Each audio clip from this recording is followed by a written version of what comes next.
Nosotros tenemos un acuerdo internacional.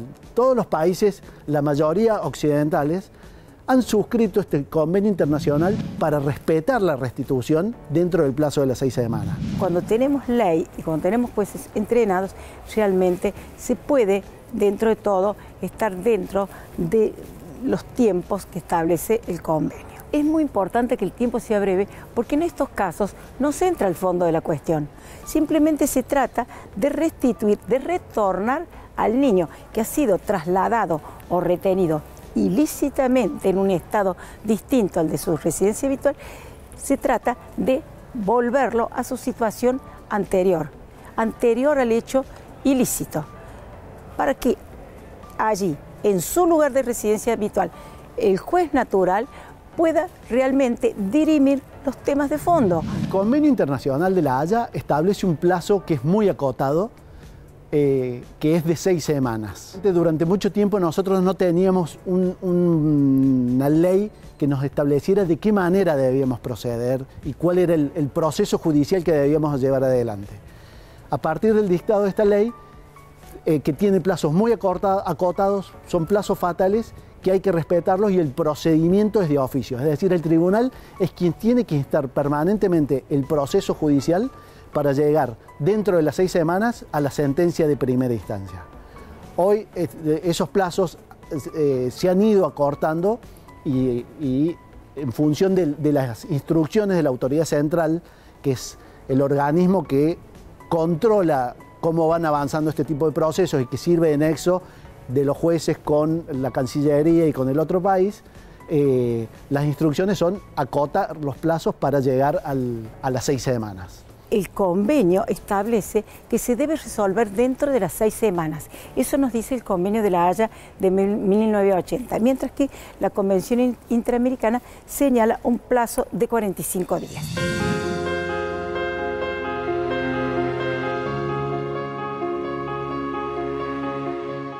No es solamente una cuestión caprichosa del padre de querer que vuelva. Hay un convenio supranacional al cual la Argentina se ha sometido y la mayoría de los países occidentales, de restituir y que sea el juez natural del domicilio de la criatura el que resuelva todas las cuestiones intrafamiliares. El objetivo del convenio, la finalidad, es garantizar la inmediata restitución del niño, niña o adolescente que ha sido trasladado o retenido en el extranjero y velar porque los derechos de custodia y visita vigentes en un estado se respeten en los demás estados contratantes. A veces se genera un poco un malentendido y por ahí tiene mala prensa una restitución de un niño, porque evidentemente es desgarrador para el niño tener que volverse, para el progenitor que lo tiene acá y tiene que entregarlo al otro país, pero no hay ningún impedimento en que el progenitor viaje con la criatura, de hecho es lo que se recomienda, que viaje con la criatura, que se presente ante el juez natural de allá y que explique todas las situaciones que hacen al conflicto familiar propiamente dicho. Tenemos un principio rector que es el interés superior del niño, que debe entenderse en estos casos como el derecho del niño a no ser trasladado o retenido ilícitamente, que se dilucide ante el juez de la residencia habitual sobre su guarda o custodia, a mantener contacto fluido con ambos progenitores y obtener una rápida resolución sobre la solicitud de restitución o visitas internacionales. Hay muchos países musulmanes que no han firmado este convenio precisamente porque tienen otra idiosincrasia y otra forma de pensar.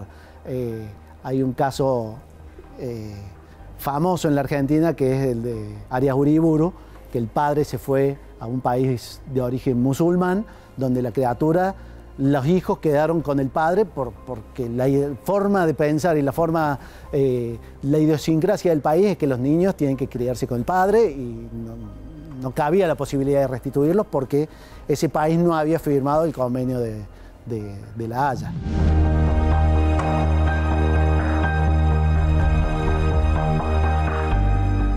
No es tan difícil llegar a la sentencia como el traslado propiamente dicho del niño, niña o adolescente. A veces los traslados resultan muy tediosos y complicados, fundamentalmente por falta de fondos, porque ninguno de los progenitores quiere poner el dinero para que vuelva el niño o niña, porque el que lo trajo ya se gastó el pasaje y el que lo está requiriendo no tiene dinero para aportar. Los estados no aportan dinero, entonces es todo un operativo de tener el pasaporte. A veces no tienen la visa al día, entonces hay que gestionar la tramitación de la visa. A veces el menor viaja solo, sin el progenitor que lo tenía acá por cuestiones personales o por cuestiones laborales, entonces viaja solo. Al ser menor de edad tiene que viajar con un servicio de acompañante de la línea aérea. Son todos operativos complicados. Los casos más frecuentes diría que son con Estados Unidos, España, diría que también Paraguay, Perú, Uruguay también, pero fundamentalmente estos son los países que con mayor frecuencia tenemos casos. Hay muchos reclamos de Bolivia, Perú, Brasil, por una cuestión de inmigración. De España hemos tenido algunos, de Nueva Zelanda. Este de Nueva Zelanda es muy particular porque era un matrimonio argentino que se fue con dos criaturas a Nueva Zelanda, se establecieron allá, se asentaron, alquilaron una casa, las criaturas iban al colegio, el matrimonio concluyó estando allá, se separaron y un día para el otro la madre trajo las niñas para acá. Por eso, desde el punto de vista emocional era difícil entrevistar a las niñas que hablaban en español. La madre era argentina, el padre es argentino, pero el centro de vida de las criaturas estaba en Nueva Zelanda y hubo que restituirlas a Nueva Zelanda. Existe la posibilidad de replicar en el país requirente decisiones intrafamiliares que se pueden haber adoptado acá. Por ejemplo, en muchos casos ocurre que la persona que retiene al niño en Argentina argumenta situaciones de violencia familiar en el país de origen y expone que por ese motivo se lo trajo a la Argentina porque sufría violencia familiar, tanto la pareja o el niño.